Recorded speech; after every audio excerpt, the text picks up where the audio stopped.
And then this one is kind of similar in a certain way. This is going to be talking about digital data, BIM protocols, so Revit kinds of issues. Essentially, what's up with the model and how do what do we do with these models that these 3D digital models that can float around so easily? Tell us a little bit about this change. Well, so like I said, the E203, this is all, as you see, it's all blue, so this is all new language. The E203 has been referenced in previous versions. You can see it's actually a 2013 document. If you see the definition, it was just underlined there.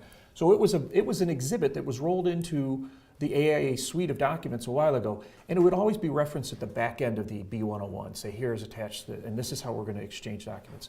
Now, once again, they're saying, we're going to determine what the protocols are. The parties are going to agree, the very first sentence in there, the parties shall agree upon the protocols governing the transmission of the instruments of service. That means we're going to once again define how we're going to translate documents back and forth.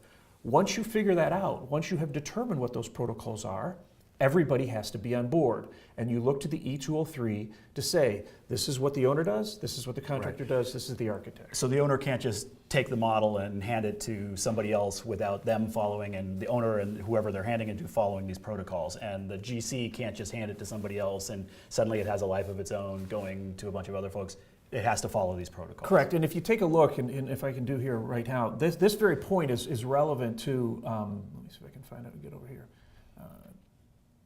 See, the party, if they're using or relying at their sole risk without liability to other parties, see where I've circled this here, is if you go ahead and start using the electronic data and you are not following the protocols, you are doing it at your sole risk. So like you said, if owner gives something to the contractor and the architect hasn't been rolled in and the owner's not following the rules of the game, architect's out, contractor and owner are the ones that are responsible. And it may be perfectly fine from the owner's standpoint. Yeah, we understand we're taking this risk. We just want these guys to do this one thing for us, and that's fine. Correct. But they have to understand that they're taking their own contractual risk, that it's not affecting the architect. So they can't turn around and say, hey, architect, why'd you do this to me?